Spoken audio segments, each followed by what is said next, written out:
Breaking news तव्हां सां share कंदासीं गुपचाणी मां। गुपचाणी जो ॻोठ आहे बचल बिरोही, जिते 24 ॾींहं अॻु पुरस्कार नमूने फौत थी वियल नारी रुबीना बिरोही जे वाक़े जी जांच लाइ कमेटी क़ाइमु कई वई आहे। ब्रेकिंग न्यूज़ तव्हां सां शेयर कयूं पिया।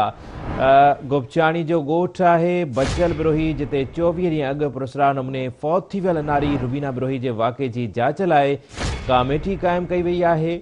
ब्रेकिंग न्यूज़ तव्हां सां शेयर कयूं पिया। पुरस्कार नमूने फौत थी वियल नारी रुबीना बिरोही जे वाक़े जी जांच लाइ कमेटी जोड़ी वई आहे।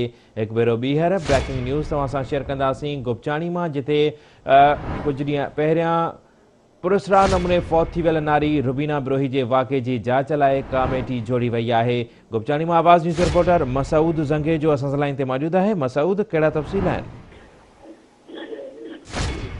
जी मसूद, कहिड़ा तफ़सील आहिनि इन हवाले सां आगाह कजो।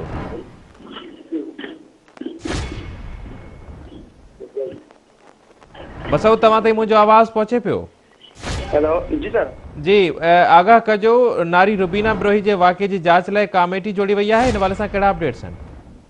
जी बिल्कुल ॿुधाईंदो हलां गुपचानी बसांत ॻोठ हाजी बचल बिरोही में 24 ॾींहं अॻु पुरस्कार नमूने फौत थियल नारी रुबीना बिरोही जे क़त्ल जे इंकशाफ खां पोइ गुपचानी थाणे ते ॿिनि जवाबदारनि खिलाफ़ केस दाख़िल थियण बाद एसएसपी शहीद बेनज़ीर आबाद पारां नारी रुबीना बिरोही जे क़त्ल वारे मामले जी जांच लाइ हिकु कमेटी तश्कील ॾिनी वई आहे, जंहिंमें SHO इक़बाल वसाण ऐं ख़ान मोहम्मद रिंद शामिल आहिनि, जेके मक़तूल नारीअ जे ॻोठ पहुची संदसि वारसनि खां तफ़सील मालूम कया ऐं मुक़ामी क़ब्रिस्तान दरगाह शाह हुसैन बुखारी में वाक़ई दफ़न थियल नारी रुबीना बिरोही जे वारसनि जी निशानदाही खां पोइ क़बर ते पुलिस एहलकार मुक़ररु करे छॾिया आहिनि ऐं क़बर कुशाई लाइ स्टेशन जज शहीद बेनज़ीर आबाद खे दरख़्वास्त पिणु ॾिनी वई आहे।